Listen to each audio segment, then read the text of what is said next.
I used to understand almost everything in English. I could watch videos without subtitles. I could memorize thousands of words. I even studied grammar for years, like my life depended on it. But the moment someone looked at me and asked a simple question, my mind went completely blank. Nothing. No words, no sentences.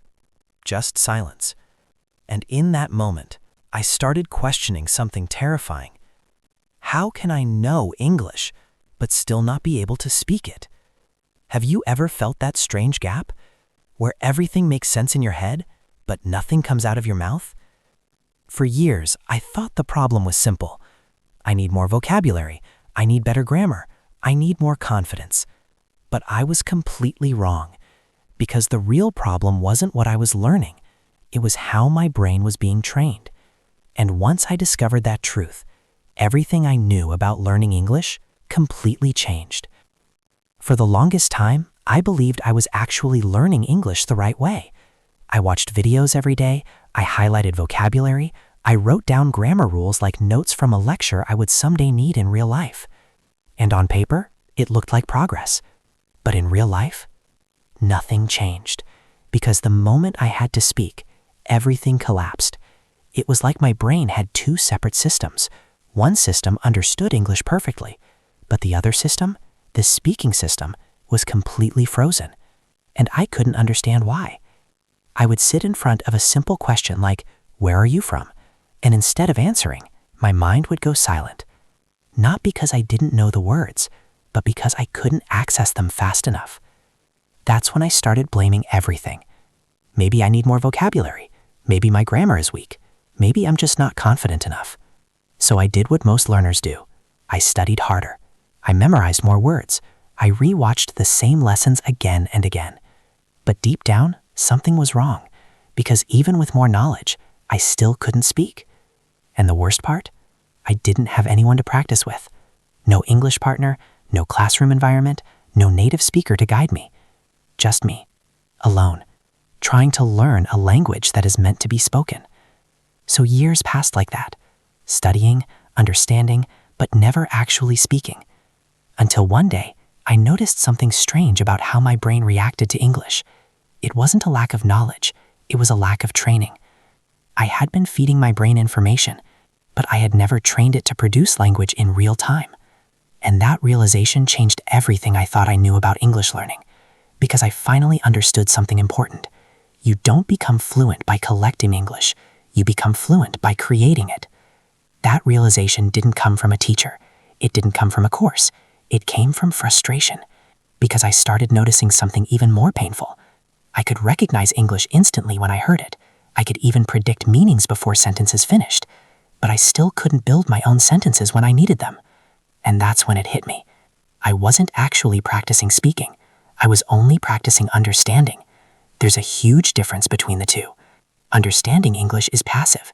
Speaking English is active. And my brain had never been trained to switch into active mode.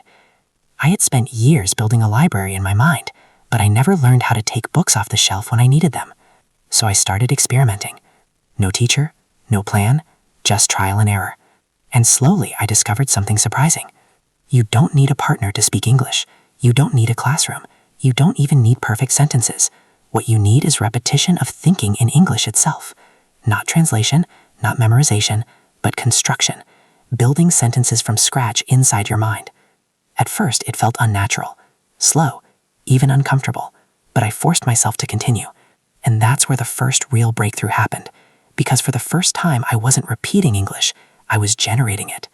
And once your brain learns that skill, something begins to shift quietly.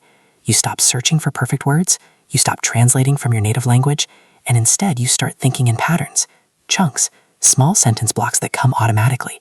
This is the moment most learners never reach, because they stay stuck in input mode forever. They listen, they read, they memorize, but they never switch to output training. And without output, fluency is impossible. That's when I realized I needed a system. Not motivation, not more study time, but a structured way to train speaking like a skill, not a subject. So I built a simple system. Not complicated, not academic, just practical training for real speaking. I broke it into 3 levels. Each level pushed my brain a little further out of silent understanding and into active production. Level 1 was microspeaking. At first, it felt almost too simple to matter. I would take one basic sentence like, I went to the store yesterday, and I wouldn't just memorize it. I would transform it.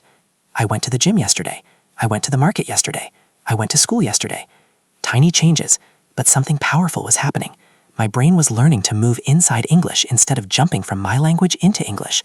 It was like warming up a muscle that had never been used before. Then came level 2, idea speaking. This was harder. I would listen to a short idea, just a sentence or two, then pause everything, and try to explain it in my own words. Not perfectly, not grammatically correct, just understandable. At first I struggled. I paused too long, I searched for words that didn't come, but slowly something started to change. My brain stopped freezing. It started improvising, and that's when I realized something important. Fluency is not about knowing more words. It's about reacting faster with the words you already know. Then came level 3, free speaking. This was the real test. I would listen to a full story or explanation, then stop everything, and retell it from memory in my own version.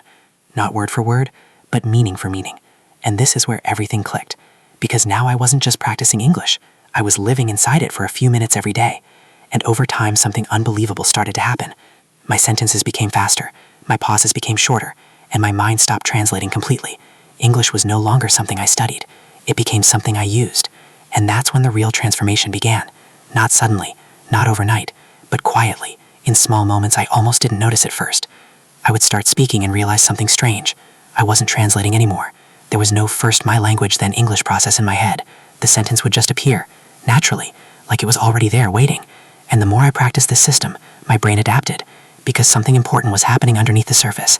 My mind wasn't memorizing sentences anymore. It was recognizing patterns, common structures, natural word combinations, real speaking rhythms. And that changed everything, because instead of thinking, what grammar rule do I use? I started thinking, what sounds natural here? And that shift is where fluency actually begins, not in perfection, but in instinct. At the same time, I started noticing what was holding most learners back. 3 silent mistakes. First, they repeat like robots. They copy sentences perfectly, but never try to rebuild them. Second, they study grammar endlessly, but never use it in real speech. And third, they wait. They wait for confidence. They wait for the right moment. But confidence doesn't come first.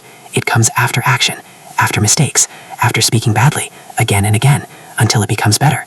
And I learned something I wish I knew earlier. You don't need perfect English to speak. You need usable English, enough to express your thoughts, enough to be understood. That's it. Because fluency is not about sounding intelligent. It's about being understood in real time, even with imperfect sentences, even with small mistakes. And once I accepted that, everything became easier. I stopped trying to sound like a textbook and started focusing on communication, real human communication. That's when English finally stopped feeling like a subject and started feeling like a skill I actually owned. After that shift, everything about my learning changed. I stopped overthinking every sentence. I stopped freezing when I couldn't find the perfect word. And I stopped believing that fluency belonged only to native speakers, because the truth became clear to me. Fluency is not a destination. It's a habit, a daily repetition of thinking, shaping, and speaking ideas in English, even if it's imperfect, even if it's slow at first, because speed comes later, accuracy comes later, but expression has to come first. And once I understood that, I started using English differently in my daily life. I would describe things around me in my head. I would retell short videos I watched.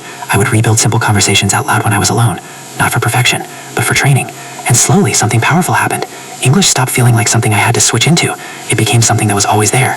Not forced, not memorized, just available, like a tool I could pick up anytime.